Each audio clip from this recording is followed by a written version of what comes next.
All right.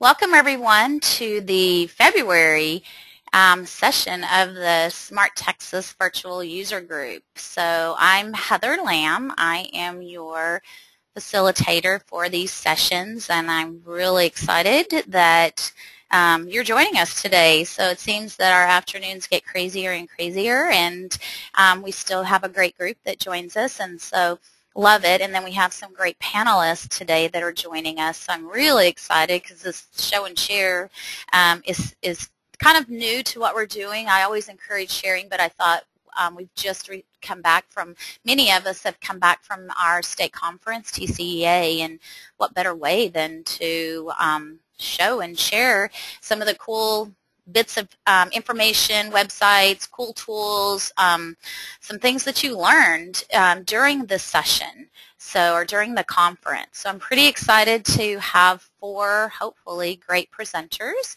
that are joining us today. So as I said, we do have a back channel. I've explained it before, and so I've explained it before, but the GoToWebinar doesn't really have a great chat feature. It's great for me because I see all your chats. Like Chris, he said, hey guys. So hey Chris. So it's good for me because I see all those questions, but I really want to see, oh no, that's good. No worries. That's what it's for.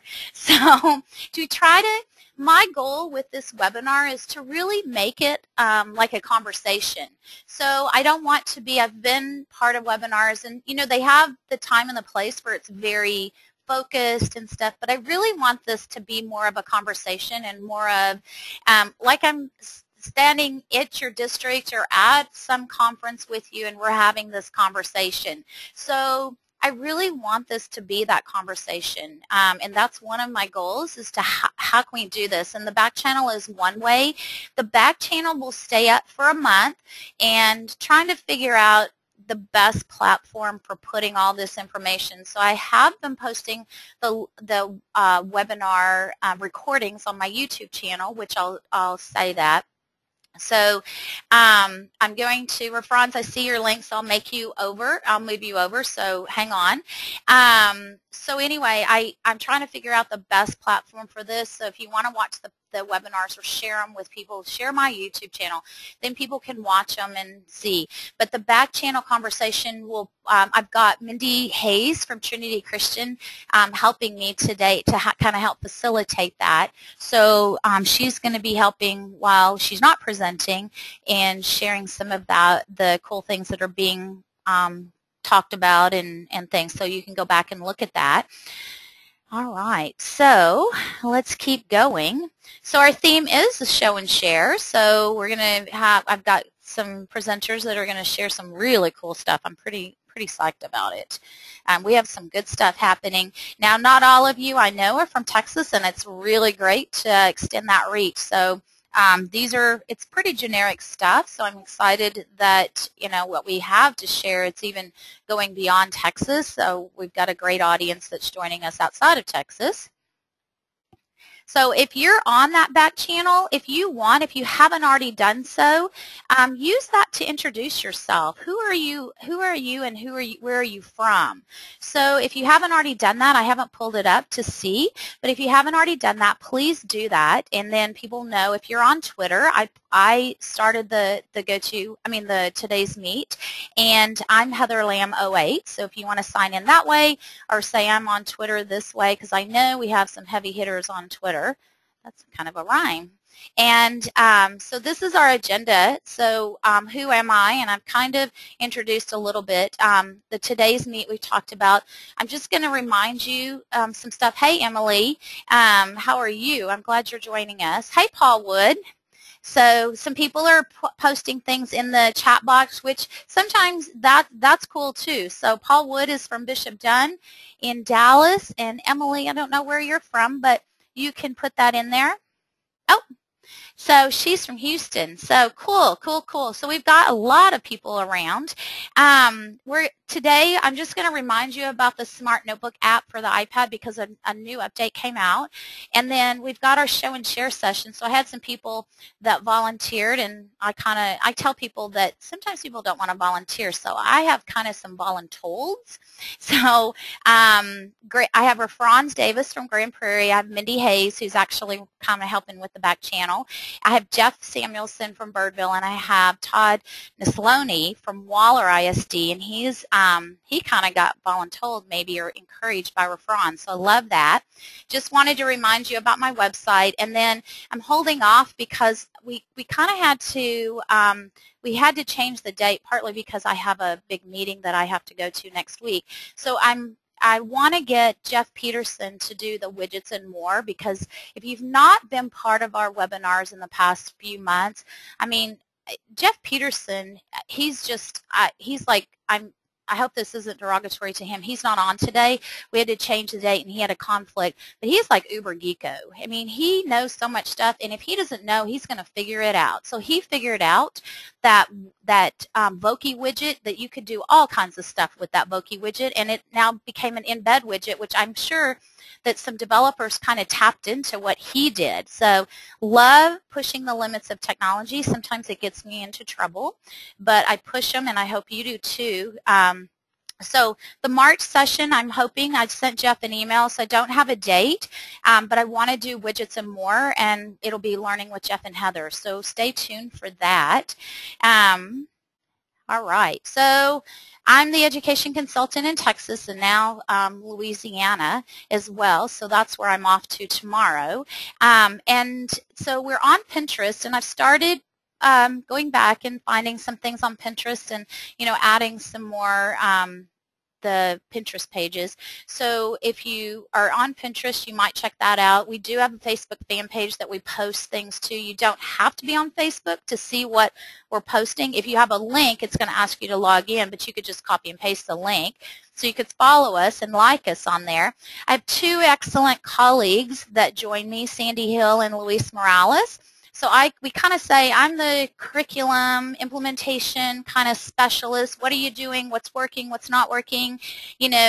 How can I help you? And then Sandy and Luis, they can help you if you say, oh, we just released a new Smart Table. I want to know about Bridget. I want to know about Smart Response VE because we're doing this BYOT session. So, they're your go-to people in Texas. If you're outside of Texas and you don't know who your person is, I can definitely help you find who that person is. And then, as I said, I post my information on now I'm debating on this because now with the table, I had a YouTube channel that I posted YouTube videos from my Smart Table virtual user group. That's kind of how this all got started. So I'm debating on maybe I've set up a Smart Texas one to kind of separate the two. So stay tuned for that. But right now, all the YouTube videos, all the sessions are posted on my YouTube channel. All right. So let me come back up. So how can you participate? You guys have already figured that out. One of the ways is that today's meet. Another way is that you can follow along, just follow along and watch. You can post those questions. So post those questions in the question panel, and then if you want to put that information on the today's meet session. So I sent out the link. It's justtoday'smeet.com. Let me go back to it, and just in case you're getting here late, todaysmeet.com/February and then SMART VUG. So I'm going to try to keep that consistent and just change the month. I also said, today is a show and share, and I'm looking at the names of people on here. So if you would like to share something, and we do have time, if we end up having some more time, raise your hand, and I can make you a presenter. It's not very tricky. It's not very hard, and we love for you to share. So if it's not today, maybe it's another day. A really cool thing, too, that I've discovered recently is that GoToWebinar, well, you can download the GoToWebinar app, and I did it on my iPad and I did it on my phone. And funny that about a month ago, I had to be on a webinar on the receiving end, and I was at the doctor's office, and I was actually able to watch the webinar sitting in while I waited the 45 minutes for the doctor to see my son. So just a really good way to pass the time.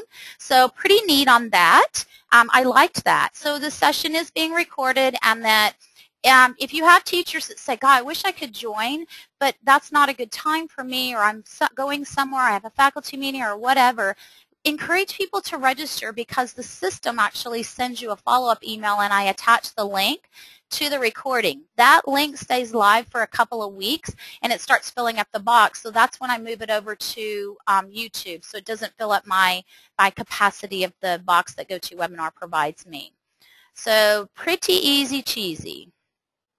And then, as I said here, I'm using, I love this, oh, there you are, Paul. I love the internet browser. So did you see how easy that was?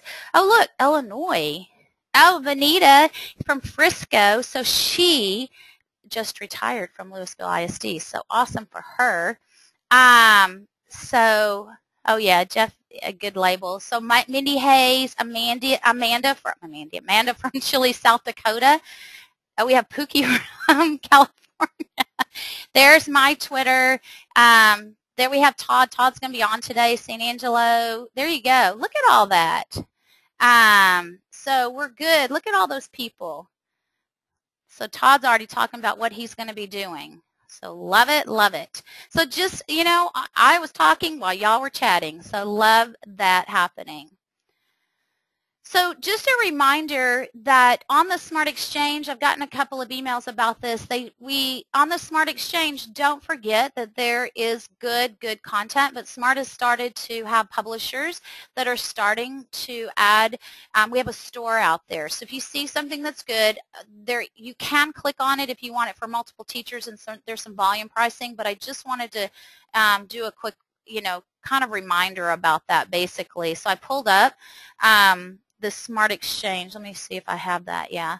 So I pulled up the Smart Exchange, and there's a cart there now. So there are some publishers that are providing content that's fee-based. So you can see over here this onboard has some good stuff. Somebody did say it's really good, and then they wanted to know about volume pricing. And so if you click on it, you can see more about that. So there sometimes, you know, that we want to know whether it's good or worthy of paying for it. So you can do a little preview and see whether it's good. All right, let me go back to my notebook file. And then I wanted just to remind you about that Smart Notebook app for the iPad. It is available in the App Store. So it is available in the App Store. It is let me scroll up, $6.99. It does qualify for volume pricing. So if I think it's 20 devices and you get volume pricing. But I wanted to tell you that there is a new update. So what's new in this version 1.4.25? There you can see the picture right here. So you can do cut, copy things. It also, if I scroll over, you're able to go straight into, whoopsie. Let's see if that's going to, oh, I think I was there. Go into Dropbox. Let's see. It just keeps popping over to that thing. There it is. So it'll allow you to email the file or upload. And I have Dropbox on my iPad, so it worked like a dream there. The other thing, if you haven't, I don't know why that's doing that, but there we go. So the other thing that's cool is if you haven't done an update for a while, Activity Builder works on the iPad now. And you know, I put a page in here to think about this.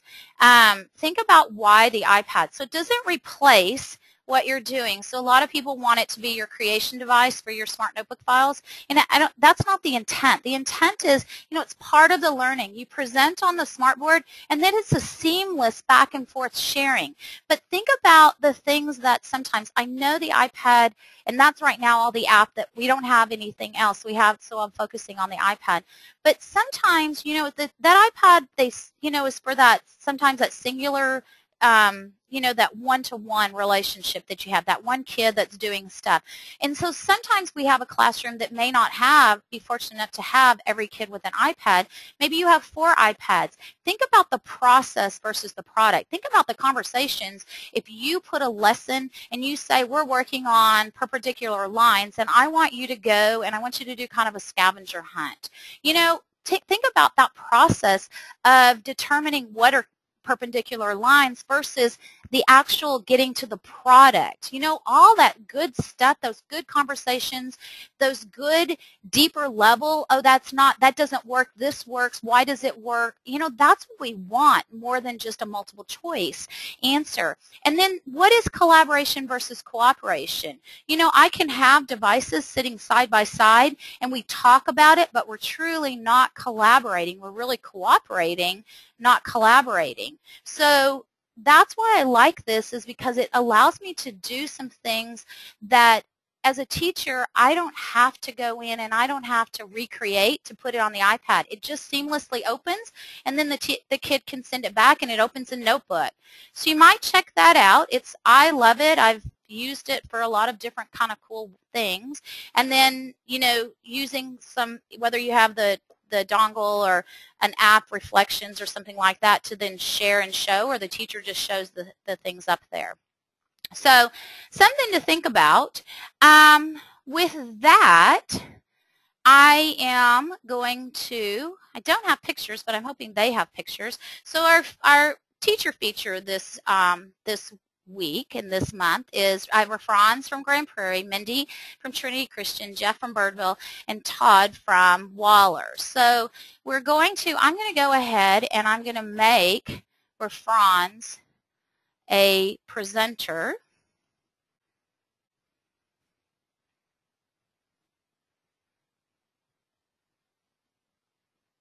So yeah, Emily, you can go back and watch on my YouTube channel and see the past sessions. So I post them up there. So that'll help you to see all the cool stuff. Hey, Rafranz, are you there? I'm here. Oh, there you and are. And I am unmuted. Yay. I can hear myself there.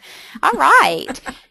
Cool. All right. So we can see your screen and we can hear you beautifully. So you want to give kind of who you are for those people that may be new to who you are? I will. My name is Rafranz Davis, and I am in Grand Prairie right now, brand new to this district, and my school is brand new to SMART. And so we're really, really excited. We're in a training phase right now. So the things that I'm sharing with you are the same tools that are brand new to my teachers that I get to share with them every day. And I'm using my iPad right now as a timer because I've given myself the time allotted. I'm going to take you through a couple of slides that I showed at TCEA in one of the dealers' booths. And then I'm actually working on one now, so I'm going to kind of give you a sneak peek into what I'm working on now that my teachers are going to do in class. Oh, and I guess I am a math strategist here in Grand Prairie. So my job is really to help with making classes more active, interactive, engaging, and to increase learning. So this kind of fits, I think. The first example that I'll show you is one that we're doing constructions, and this is a school that had no technology. Their technology was no computer, an Elmo connected to a projector, and that's it. And so in modeling in terms of constructions or in our geometry classes where, you know, we have 35 kids in a room, and so 25 of those kids couldn't see what the teacher was doing with that small tool. So we would get students at the board. This is actually downloaded from someplace else and inserted into notebook software as a flash object. So if we were constructing the circumcenter of this triangle, the students could click next, and they could go through what each step would be and do that same, you know, they could create the construction at the same time. So that's one just type of, and this is interactivity that we would do. The students would be doing it. And what would the other students in the class be doing? They would have their protractors at their desk, and they would be following along, constructing at the same time. So this is one that we do now. And this is I stole this idea. I like stealing as a teacher. I stole this idea from another teacher at camp. I believe. And so you basically make test questions or questions, whatever the case may be, and you assign the answers to be notes on the piano. And so when you get it all correct, it plays a song. This one plays Mary Had a Little Lamb, which I don't even know if you can hear it right now, but this piano is a widget from the Smart Exchange. So if you don't have it, go to the Smart Exchange and search piano. It is there, and it's really cool. Now, I know that Heather talked about Jeff and his amazing embedding ability. We've been playing and tooling around with embedding for a while. So basically anything that is online that is not Java-based, because there are some issues there, can be embedded in your notebook software.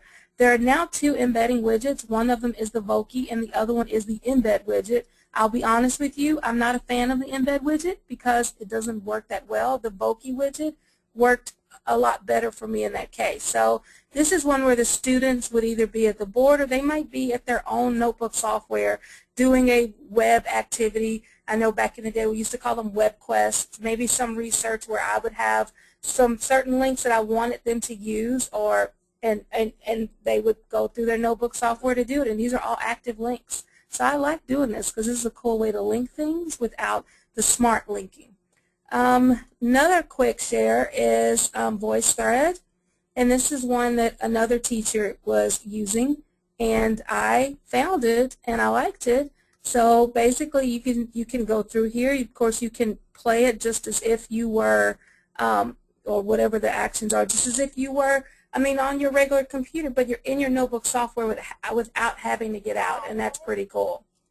Now, this one is one, and I know that Todd is going to talk about smart extreme collaboration, but this is like my new favorite thing, and I'm sure I'm using it in an entirely different way than he is. So basically, if you have a device or computer or whatever, if you had a device, you could scan the QR code, enter the ID, and you can enter in. I actually have it active now. So you can tell me about polygons if you want, and your information would show up on my notebook file. So this is a whole class involved, a whole class. If you have iPads, cell phone with internet access, laptops, or whatever type of internet-enabled device, you can go to add2nb.com, enter your ID, and you can interact with the lesson. So this is one where the students would, all the students would enter in there, what do you want to tell me about polygons? And so anything that related to polygons, students will be up at the board placing it inside the circle, map circle. And if any students entered any information not about polygons, we wouldn't put it inside the circle. But this is how it would open up a lesson. And I actually use this with my teachers to do planning. So when we do our common planning, I would use this to do, as we will go through the specific teaks, they could enter in verbs or information from the teaks that we needed to, and teaks, if you're not from Texas, are our state standards. They would enter in verbs that we needed to make sure we paid attention to in the lesson, that everybody got in, so we would have a collaborative PLC. And the last thing that I'm going to show you is what I'm working on now. And hey, that's our segment area. Yes? Can you go back to your extreme collaboration thing real fast? And click, can you allow kids to join? So if anybody, can you, I don't think it, because I just tried it to see. Oh, really? Yeah, so go into it's paused, but then you have to go into the ID, and there's a button that you have to, I think, see it so students can join. Oh, you know what? That's my fault. I forget that all the time. I think it's redundant. So they need to fix that. But if you don't have this, because this is like really important, because we're collaborating. If you don't have this, all of you are entering. Yay! If you don't have this right now, you can go to the Smart Exchange, and yes, it's in beta. And I know someone on Twitter said, I'm going to do it when it's out of beta. I would not. See, that's just cool. Squares have 4 sides. That goes in there. I would not even wait for it to be out of beta because it's free, and I hope it stays free forever and ever and ever because we love it with all my heart and soul. I can talk about this all day. Oh, look at y'all. You're so good.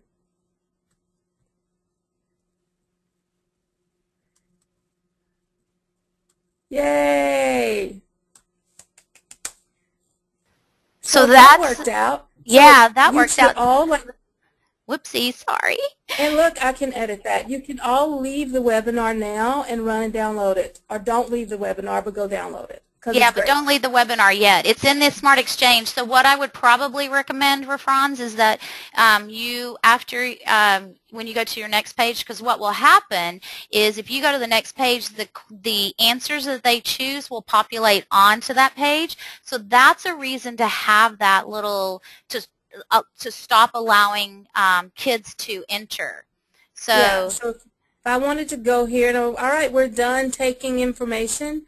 If I hit, well, that won't do. I guess I can stop session. well, you can, but you can uncheck that mark and it'll stop. It won't let kids pre-enter because you might get to another page and say, hey, now thinking about what we just learned, now I don't want to recreate a session, but I want to add a new page, put some more information there. Yay. All I like right. learning. I just learned that new today.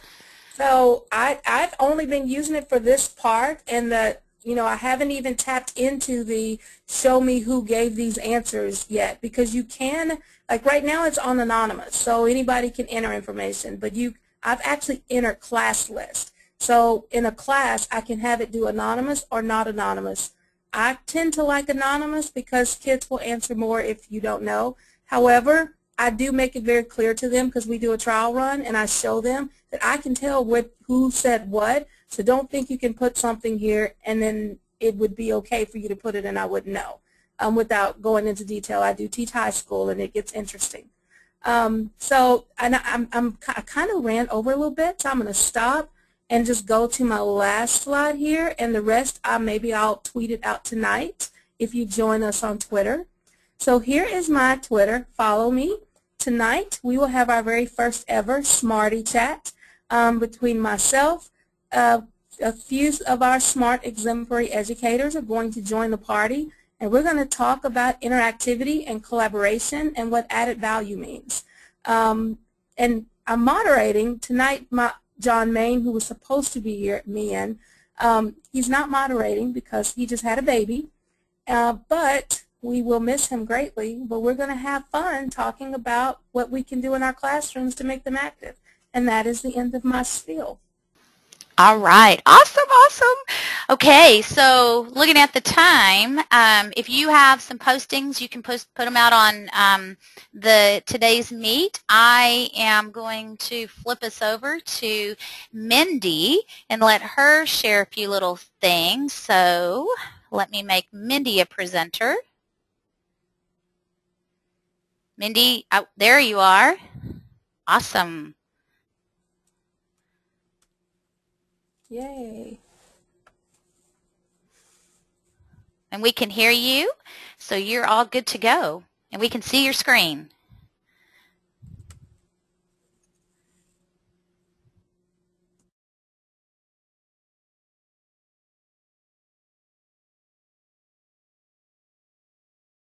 Do some of these things, but I also learned some of these features that I want to show you today.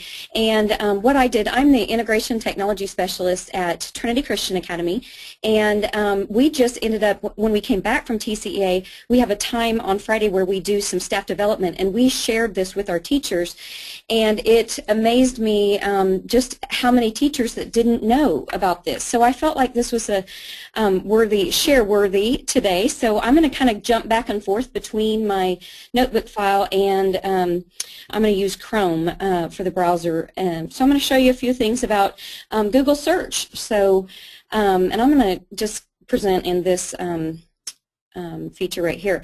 So the first thing I want to show you is the preview button, and this is I think a great tool for teachers who, when you do Google something and you get this long list of websites, it would be great if you knew that you could take a quick peek at the preview button. So I'm going to show you real quick on Google Chrome. So we're going to just put in and search for Abraham Lincoln, since President's Day was this week. And what it allows you to do is, if you can see right on the kind of in the center of your screen, there's a little arrow, and that allows you to look at get a quick preview of that site. And I think that's helpful for teachers, especially if you want, there's a site that doesn't have a lot of, it has a lot of listing but not a lot of ads and that sort of thing. This one has, some ads along the side that I necessarily wouldn't, maybe want my students to see. So there's different things that you can see by just taking a quick glance at the preview option. So I thought that was great to share. And then within that as well, then you also can do some more searching and get your search filtered down. And this is found, as you can see on my screenshot right here, if you'll just click on that Search Tools button, and then it will pop down some menu options, and I'm going to show you that as well. And what you can do, what I found very helpful for this to show the teachers, is then they can show, they can get some identified reading levels. So if you're working with students that are more on a basic, or even you want them challenged a little bit more, you want them reading on an intermediate level, you can identify that. And so I'm going to show you that as well. So here we are, Abraham Lincoln. We've searched for that. I'm going to click on that Search Tools button. That allows me to have some more options. You can see you can click on this drop-down menu. Maybe you want it more relevant, so you might look for something that was posted within the past year. And then you can click on All Results. And then near the middle of that drop-down menu, there is a choice that says Reading Level. If you click on that, then it will show you of the search right now, 33% of the websites found were a basic level, 65% intermediate, and 2% advanced. If you click on that, then it will filter that down and show you the sites that would be on that basic level. And I think that is, very helpful for a teacher who may want to go in and identify some sites and maybe get some 2 or 3 sites that a student can choose from on their level, or near their level. So I thought that was very helpful.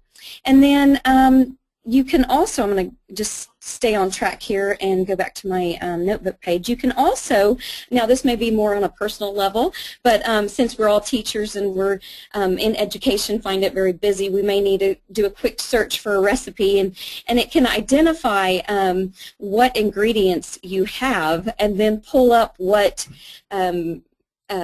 recipes that would be included in that as well. And you also then can choose if you want to, there it's showing you recipes, you just click on that Search Tools again. Also, if you want to look for videos, specific things that are websites or videos or books. And so let's just take a look at that as well. So if I know I'm going to make something with chicken tonight, and I go ahead and search for that, and then I click, oh, you know what, let's just go back and clear all this. And then I click on Search Tools. Then I might be able to click here for more, and I'm going to just find recipes, sites that have recipes included. And then I can click back on that Search Tools again, and it will give me, what ingredients do you have, yes or no. Maybe I want it under a certain amount of cook time. This was interesting too. I love this feature where if you want it, certain calorie count. So I thought that was fun to be able to know there's something if I want to prepare it in less than 30 minutes and I only have, oh look, I don't have capers. So now it's going to change and give me some options there. Also, I, also have used this as far as if I want to, let's say I want a smart board video. Now I could go to YouTube, but I found some options here. Let me search this, clear that back out. Found some options here that weren't necessarily on YouTube by using this feature. And I just, again, clicked on More and chose Videos. And then click Search Tools again. And then that gives me, maybe I wanted a real short video on, using my smart board. And so I click on Short, and then I can click on, there's lots of drop-down menus. Maybe I want it for Notebook 11 or using, the most current. So I click on Past Year, and then it shows me some, and you can see there's a video that's not necessarily listed on YouTube. There's an eHow. So, some good information there. Let's see, you can also, that was the videos that I had shared with you. Another thing that I found was there was an advanced search that gives you some additional features. And if I were looking back to our Abraham Lincoln example, and you can just click over here on that cogwheel and then click on Advanced Search, and that will give you some options where, let's say I want my students to investigate, you know, Abe's famous speech, and so I can choose the exact wording and phrase that I want them. Also you can see on all of these menus, I can filter that as I wish, but again, maybe I want it to show only the basic results. And so again, I'll show you that just because I think it kind of helps to see it live. Let's go back to Abraham. Let's not do the vampire. All right, and click on, let's go back here to, that was doing the videos for me. I'm going to go over here to the cogwheel and go to Advanced Search. And then that allows me to put in those phrases that I want, and I had already put it in so it remembered. And then it will allow me to do all kinds of things if I have, you know, different languages, or I even had investigated this as well and put in if I only want my students going to .edu or .gov sites, that is helpful, or and then again that reading level where I can, you know, show my basic results, and then click on Advanced Search and it will pull up. Which it shows me right there that it's having trouble finding. Well, no, it is basic. There's my basic search. So that I think is useful as well. Now this is the last thing I'm going to show you for today is this is one area that I had recently learned about at TCA this year, and I had always wondered, you know, where are people getting their clip art, because I want to post more to the Smart Exchange, but I want to make sure that my photos are not copyrighted. And so this allows you to do that, which I find is very helpful. So if I want a picture of Abraham Lincoln, and you can, again, use that advanced search, I'm going to show you in just a minute, but you click, you know, type in his name, and then I can even say maybe I want just a black and white, I want it to be a JPEG file, and then again I'm going to use that drop-down menu and choose that I only want free to use, share, modify, or even commercially use, and click on that advanced search. So let me show you that. We'll just clear this out and go back here. Right. Where's my cogwheel? Let's start over here.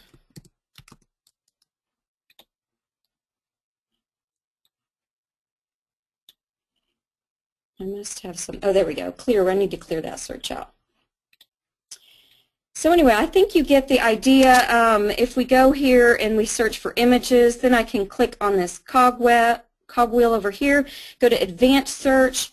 I've got Abraham listed, and then I can even put in, again, this is the drop down that I find that I learned about. So I can put in free to use, share, or modify, and then click on that, and then that gives me some clip art that I can use that would be not copyrighted. So that's all I have for today. That was awesome. I knew some of that stuff, Mendy, but I don't know about you guys, but didn't know some of those things. And I posted on today's meet that if the presenters, we can get them to get their files, then I can post this out. I'll put it on my website so you can get these things. Would you be okay of sharing that with us? Oh, absolutely. Yay. Absolutely. Okay, so we can do that, and so what great tips. I love it. So I knew some of that stuff, but you know, some of the times we just don't have the time to know everything, and you guys are so resourceful. Perfect. All right, so I am going to, we're just clipping right along here. So I'm going to mute Mendy, and I am going to now unmute Jeff, and I am going to make Jeff, so Jeff, you're muted, so let me change the presenter to Jeff. Let's see. I think you should have a little pop-up. There we go. Did you see me? We can. Excellent. Well, hello everybody. I'm Jeff Samuelson. I'm from Birdville ISD, which is a little bit north of Fort Worth, and we are encompassed about, I don't know, 6 cities or so. And Heather and Sandy asked me to share with you a little bit today about what we presented at TCEA, which was how we are using iPads and smartboards kind of together in the 21st century classroom. So this presentation was a lot longer, and I took out the things that we talked just about iPads and included the things we are doing with our smartboards and response system and with the Smart Bridget software and our iPads. So that's what I'm going to talk a little bit about today. So what are we doing with our smartboards and notebook? Just to give you a little quick history. We have had smart boards and smart products in our district going on 4.5, almost 5 years now, and so we probably went through the same things you all did with training and getting teachers buy-in on using the products and everything, and we're still kind of moving along with that. But we asked our teachers this year to kind of tell us a little bit about how they were using their boards and the notebook software, and just answer 2 or 3 questions. So we spoke to some of them that are the more prevalent users, and so the first thing, or first person we talked with was a teacher named Lee Major. She's a kindergarten teacher, and she was one of those people that jumped on the software right out of the chute and just kind of went crazy with it. And she posts lots of things out on the web, so you may run across her. But the thing that she talked a little bit about in kindergarten was that she really felt like it revolutionized her teaching. And she just feels like it has made her rethink about how she plans and how she presents her notebook files to her kids, because she would do it kind of put things up on note cards and use the pocket charts for sentence strips and sight words and things like that, and now she can do all of that through her notebook file. So her kids are excited every day coming in. They look forward to using the SmartBird because they use it throughout the day for all kinds of activities, and I'll show you one of her notebook files here in just a second. She uses it a lot for the morning routine, calendar and weather and days of the week and that kind of a thing. And her biggest thing that she spoke about to me was the daily 5 activities that she does. She feels like the notebook software allows her to kind of kick things up a notch because she can play with the background styles and the clip art pieces that she puts on there, and it just, she tells me that it just draws the kids in a lot more than what it would normally do if she just used the pocket chart or things that stuck to her whiteboard and that kind of thing. So she has really bought into the notebook software, and like I said, she posts things a lot out on her own couple of websites. The next person is Josh Grizel. He's a 5th grade science teacher, and when he got his smart board, the science scores at their school were fairly low for 5th grade. And as he learned how to use the smart board and the notebook software, he began to see the changes in the kids' engagement and in their scores and what they were doing for him. His thing that he spoke with me about was how using notebook software allows for him to cut down on his prepping for teaching multiple classes. He does all of the science classes for fifth grade at his school, and he spoke about having to either prepare things for transparencies for the overhead, or using or writing his notes up on his whiteboard, dry erase board. And now he does everything on his notebook files, and he makes files that are both teacher presentation files to give the information out, even down to taking screenshots or pictures of his things that he would write on a dry erase board or in the past, or what he's written in his journal, and he would place those pictures on his smart file. So it was a teacher presentation piece, but he also put slides in there that allowed for kids to come up and work with the board. So I've got a couple of slides of his that show you a little bit about what he does, but he feels like not only does it cut down on time, prep time, but it also allows for him to create more engaging lessons. He spends that extra time going a little bit deeper into his content, and so he feels like that has allowed him to be able to bring his scores up in science. And then the other person I spoke with was an elementary music teacher, and I thought it was really kind of good to bring in somebody that's not in one of the 4 content areas and speak to them a little bit about how they were using it. And so I spoke with this teacher, and he is still going through figuring out how to get his kids through the board. He usually has at least 1.5 classes because of the size of their school, so there's a lot of kids in his room at one time. But he has made it to where it's a center some days, it's a teaching piece some days, it's a whole group thing, even though there's a lot of kids in there some days. But what he had showed me was that he was finding ways to connect what he was doing, teaching music and musical notes, with fractions. And so I'll go on and kind of show you the slides that they turned into me to be able to show. This is Lee Major from kindergarten, and this one the kids have to match the clip art pieces at the bottom with the word that it rhymes with. So frog would be log, and cat would go to hat, and you understand the rest. So the kids have multiple opportunities to do this as they come and take their time at the board in her room.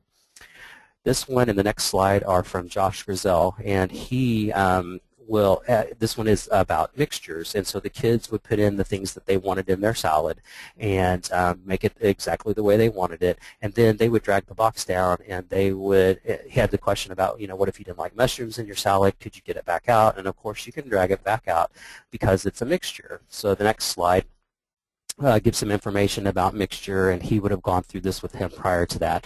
And then they would click on and see the different properties of mixtures and that type of thing. So he uses it again like as a teach piece, but also he mixes in these slides so that the kids can come up and work with the board as well. This last slide is from the music teacher, and so he has rests in here and quarter notes and eighth notes and 16th notes, things like that. And so he would have the kids pull down whatever types of notes they were working with or what they wanted to do, and then he would go in and use the pens, or the kids would go in and use the pens, and he would talk through the fractions part of it. So he would mark up the screen and go through the fractions, and they would have to add them up and that kind of thing. And I asked him if he actually went and spoke with the classroom teachers and let them know that this is what he was doing, and he really kind of looked surprised at me. So I told him he really needed to go let the other teachers know what he was doing so that they could partner up at the appropriate times to be able to, the fractions that they were learning in the regular classroom, he could also support that in his room. So I thought that was kind of a nice slide to include here. We are just getting our feet wet with Smart Response clickers and the Smart Response software. We're working with Heather on a project in our district to get her some data for a project she's doing, and so we were fortunate enough to jump on that with her. But we have 7 teachers in our district that are piloting Smart Response, and so we provided them some training and are collecting feedback on how it's working with their kids. So there's a couple of pictures of one of the classrooms using the Smart Response clickers.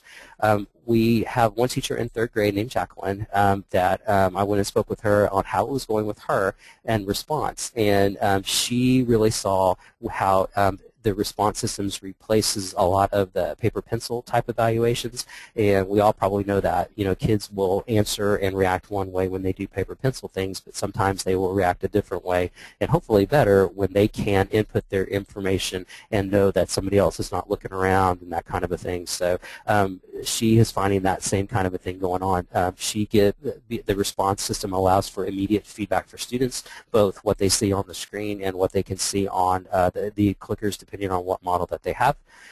Students also she's finding, are recognizing their own areas of weakness. She told a story about one of the students the very first time they used it in their classroom that didn't do very well on most of the questions, and that student came up later after class and asked to stay in recess so that they could work on the couple of questions that they didn't get right. They told her, I know I didn't do really well. I saw that on the screen and I saw that on my clicker, and so he asked to stay in and get extra help, and that's pretty amazing because most kids don't like to skip that recess time. Shevin is a 4th grade teacher at a different school, and she's using her clickers to deliver spelling tests. She'll create an answer key and the way that the word needs to be spelled, and then she'll walk the class through that spelling test instead of doing it at paper pencil. And they get immediate feedback when they enter their answer and that kind of a thing, so they know exactly how they did before, right as that time period ends. Also, she spoke about she's got 3 classes that come through her, 2 or 3 classes that come through her, and they are now tracking their results as a classroom and kind of in a competition with each other. So each week they post their results and everything, and I don't know if there's a little prize at the end or not, but she said it really has made them pay attention a lot more, practice a lot more with their words so that they do the very best that they can. And then finally, Jacqueline and Shevin both mentioned that they have some ELL students and special needs students in their classrooms. Shevin spoke about one student that he has a disability to where he cannot write very well with paper and pencil, but he can type pretty well on a keyboard. And so when she had the clickers come into her room, she was able to give him one, and he was able to manipulate that keyboard on the type of response pad that he had, just as he would do a regular keyboard at a computer. So he was not having to, during an activity, go over to a keyboard while all the other kids wrote on paper pencil, or you used a clicker. He was able to use the same device that they had, and she felt like that really leveled the playing field for all students in her classroom, so that literally he did not have to move away from his desk and the rest of his group mates. He was fit in with everybody else. So they're seeing results like that as well.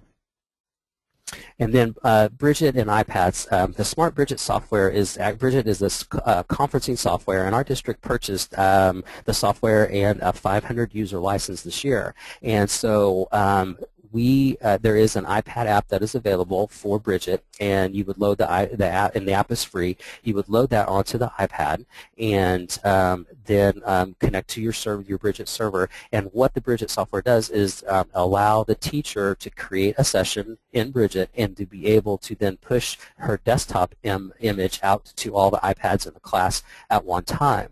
And so what this allows the kids to do is to interact with that teacher's desktop. So if they had, any kind of a document open or a web browser, the kids could manipulate that if the teacher gave them access to do that.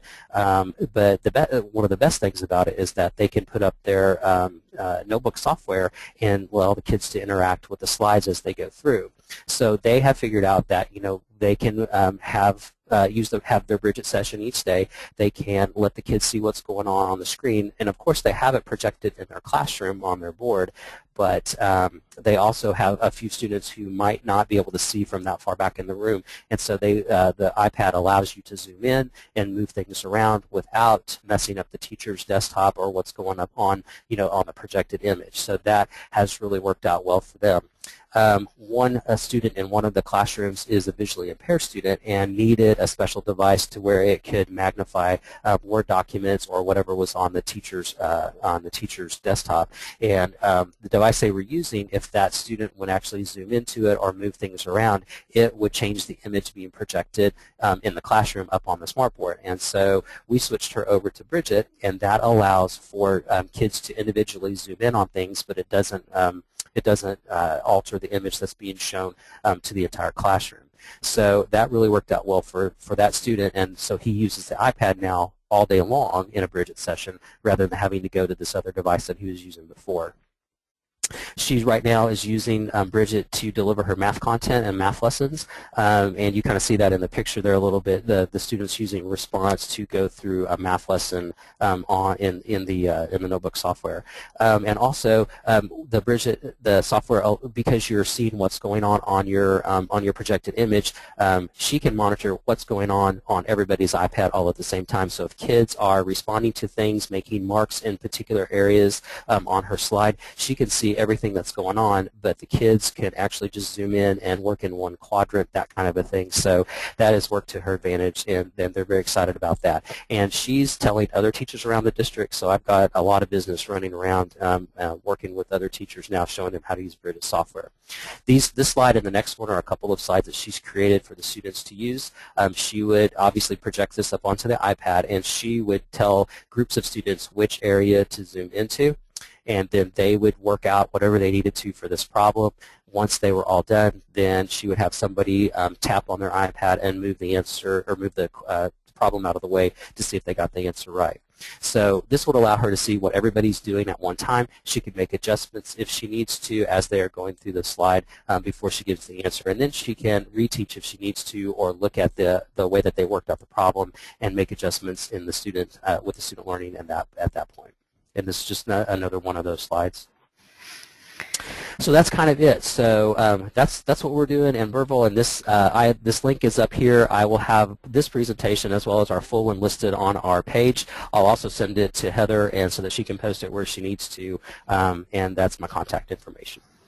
All right, cool. So I'm going to quickly mute because we're running short on time. So great stuff that they're doing. If you want to know, just to clarify, while I'm unmuting Todd and making him the presenter, Bridget you have to have the server access, but if it's something you're interested in knowing more about, let me know.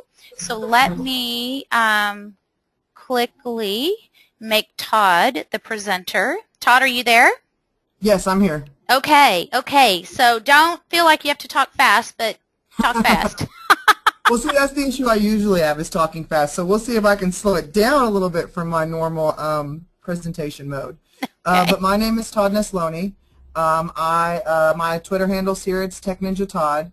And so I was just going to talk about a couple things. First of all, my smart document camera. Well, I know some of you have used document cameras before, but a neat way that I've used my document camera is I'm actually doing a flipped classroom, and sometimes I include my face, and our school can't exactly afford always the best technology all the way. Well, I found that if you just take your document camera and turn it up, and you can flip the image around and everything like that, but then I can record my face onto the screen when I'm recording my lesson, so that I can still have my face in the screen without having to have another camera or any fancy other software or anything like that. So I really enjoyed that feature. The app Chirp is my favorite new app that I found out about. I put on the Today's Meet to go ahead and download it if you didn't already. If you do have it downloaded, go ahead and open it, and I'll show you what it does. What Chirp allows you to do is it allows you to share an image or share like a website with other other devices that have the Chirp app open as well. It doesn't work when the Chirp app is closed, so for them to receive the message, they have to have the Chirp app open as well. But the reason I really like it is all of my students have an Apple device that they use in class, and sometimes I have to share websites that are really complicated or long, and instead of me having to have them type it into their web browser exactly right, I can type it into my account, and then I can chirp it to all of their phones. And I'll go ahead and chirp a website right now over the speaker. And so if you had the Chirp app open, it would have just dinged on your end, and you would have got that I sent the 3techninjas.org to your phone, and then you could go ahead and access that website straight from what you just got chirped to you. So I love that feature. It's a free app. It's very easy to use. It's also a great way for when our students take pictures for things. Instead of uploading it to Dropbox or to their Google Drive, they can just chirp it to me, and then I can use their photos and show them however I need to show them. So it's an app that I really enjoy. The flipped classroom is something I'm very passionate about. This year is my first year to do the flipped classroom, and I have seen tremendous success in what I'm doing. I'm using the platform Sophia, sophia.org. They are incredible. I love Sophia. Sophia actually will allow you to get flipped class certified through them. It's completely free in conjunction with Capella University. And I'm actually one of the certification instructors for them. So I help them create their pathways to get certified. It took me about an hour and a half. It's not complicated, but it really provides you a basis of understanding of what the flipped classroom is and what you can do to make it successful in your room. I put a link up here on the screen because tomorrow, actually, at 6 p.m. Central Standard Time, I'm going to be doing my second flipped class webinar with Sophia, where I will be talking about the things that I do in my class to help the flipped classroom be successful, the things I've seen that haven't worked very well, and how to make it work in a school that doesn't have unlimited funds, isn't a one-to-one school. 66% of my students are free and reduced lunch. So if you need to learn more, if you want to learn more about the flipped classroom, I hope you'll sign up and attend. and join me tomorrow as I do that. And then finally, Rafranz mentioned the the XC, the Extreme Collaboration. I just started using this last week in my class. We played around with one of my classes. It is so much fun. It's pretty much an easy way, like she said, to brainstorm. And so I just opened it up on my computer. I had the students scan the QR code with their devices, and then I was able to, we were doing a social studies lesson, and I was able to brainstorm different ideas about things that we were doing in class, and it was completely anonymous. They didn't have to be fearful of what was going to pop up on the board, but I could also sort it by their names because I made them log in. So the Extreme Collaboration unit that's mixed in there is some really, really, really neat tool. So that's all I have, Heather. You can find me on Twitter at TechNinjaTodd. You can follow me, ask me any questions. And then that Tech Ninja website that I sent out, that's an organization I work with, and we've just created a website that has all the neat Web 2.0 tools we found, but they're really organized and categorized and really easy to identify. And so I'll put that link on the Today's Meet so y'all can have access to that as well. Very, very cool stuff. Thanks, Todd. And you didn't talk so fast. I'm known to talk fast. One thing I want to tell before you go off, if you're not familiar with the whole Ed Camp and the unconferences and stuff, I know we're right at 5 o'clock. Todd, can you post, Todd, they're hosting Ed Camp Waller. And if you're looking for kind of a cool way to spend a Saturday, I encourage you to do that. I'm going to be there. It's at Waller's in the Houston area, but you can also follow. They'll have a Twitter feed, and Ed Camps are the cool new thing is it's kind of like you don't know what you're presenting until you get there, and then you learn from each other, and it's just remarkable. I think it's the coolest thing. So yes, it's completely free, and we are very excited. We already have over 250 registrants. It's April 27th, and it's going to be a pretty incredible free professional development that's fun. Awesome. I know Rafranz is going to be there with me, and I'll be there. Anybody else that's in that Houston area, please join us. All right. So I'm going to mute Todd, and I'm going to switch back to me. And wow, what incredible learning today. So pretty excited about that was shared. I knew you guys were rock stars, all of you. So so I'm not sure. I think I was playing with this and I forgot to, oh, there it goes. It's something with that, just doesn't like that. So it's my digital dashboard, so that's where I'm posting the YouTube channel link. So don't forget, you just need to go to Heather's digital dashboard. Not really sure what's up with that. Let me do that again. Oh, it just doesn't, for some reason I may need to do that. I'm also running the beta version of the software, so that may be something. Go to Smart Texas. You can find the links. I did hear back from Jeff. I think that I'm going to confirm everything, but put a tentative mark. March 28th, I believe, will be Widgets and More. So we'll hear from him and myself, and we'll practice more with that extreme collaboration. You'll get an email out with the link, but also one of the things I forgot to do, and for a couple of months I forgot, I will send out certificates for everybody that joined live. So if you're here with me today, it's just an easy, an hour-long certificate that's nothing fancy, but that way you can hold it if you need to prove, if you need some professional development. One of the things that I know some people do is they go to the computer lab or go to a classroom and watch it and kind of see what's going, and then kind of have some verbal side conversations. So however you want to join us, if that works for me, I want to once again thank you for all my presenters, Rafranz and Mendy and Jeff and Todd, for sharing your wealth of knowledge. You guys are awesome. I love learning from you guys. And stay tuned for the date, but like I said, mark your calendar. I think it's going to be March 28th. And that way people are getting back from spring break. So have a wonderful rest of the day, and if you have any questions, let me know. Email me at heatherlamb@smarttech.com, and be watching, and I will get the information uploaded onto my website. Have a great day, everyone, and like I said, thanks to all my panelists, and thanks you guys for being and joining us today.